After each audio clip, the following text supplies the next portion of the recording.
नमस्कार, आरतीज किचनमध्ये तुमचं स्वागत आहे। आज आपण बनवणार आहोत व्हेज हक्का नूडल्स।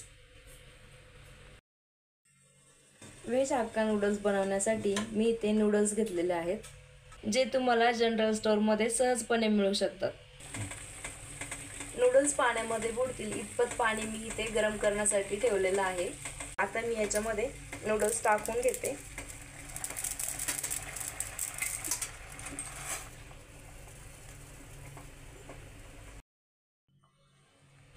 याच्यामध्ये मी 1 चमचा मीठ टाकून घेते।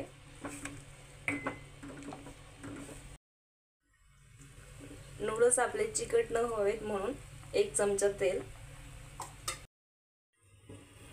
नूडल्स आपल्याला 80% शिजवून घ्यायचे आहेत। जास्त जर शिजवले तर ते चिकट होऊ शकतात। नूडल्स इथे माझे शिजून झालेले आहेत। नूडल्स मी इथे चाळणीमध्ये काढून घेते।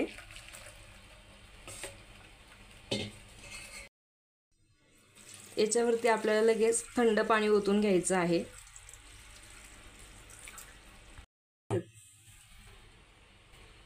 थंड पाणी ओतल्यामुळे आपले नूडल्स चिकट होत नाहीत व त्याची शिजण्याची प्रोसेस तिथेच थांबते। चला तर मग नूडल्स बनवायला घेऊयात। त्यासाठी मी इथे 1 वाटी कोबी चिरून घेतलेला आहे, 1 कांदा चिरून घेतलेला आहे, 1 ढोबळी मिरची, अर्ध गाजर आणि 1 चमचा लसूण घेतलेला आहे बारीक चिरून। नूडल्स बनवण्यासाठी मी इथे लोखंडाच्या कढईचा वापर केलेला आहे। नूडल्स बनवताना तेल कढईच्या चहूबाजूने टाकून घ्यावं,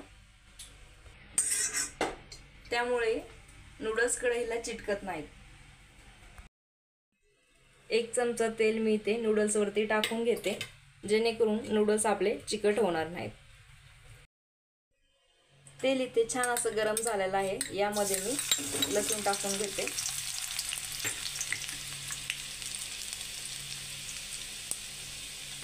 याच्यामध्ये लगेचच कांदा टाकून घेणार आहे।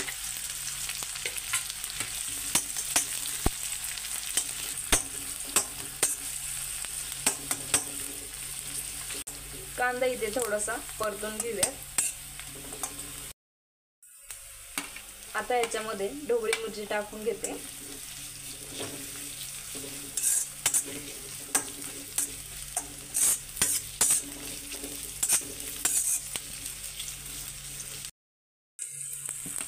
याच्यामध्ये मी आता गाजर टाकून घेते आणि थोडासा कोबी टाकून घेते।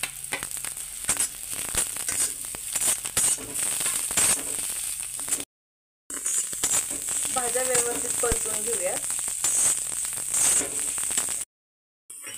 आता गॅसची फ्लेम कमी करते।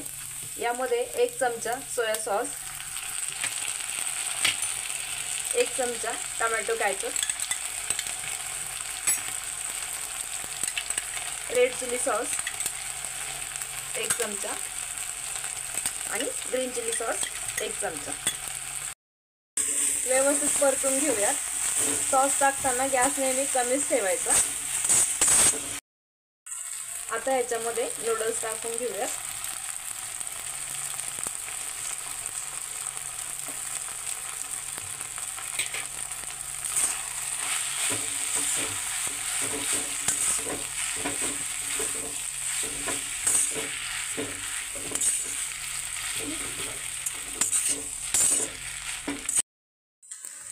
इथे मी 1 चमचा मीठ टाकून घेते। पुन्हा एकदा थोडासा कोबी टाकून घेते आणि छान असं याला मिक्स करून घेऊया।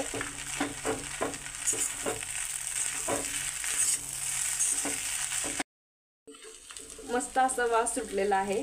नूडल्स आपले बनवून तयार आहेत, तुम्ही पाहू शकता। नूडल्स खाण्यासाठी तयार आहेत। व्हिडिओ आवडला असेल तर लाईक, शेअर व सबस्क्राईब नक्की करा।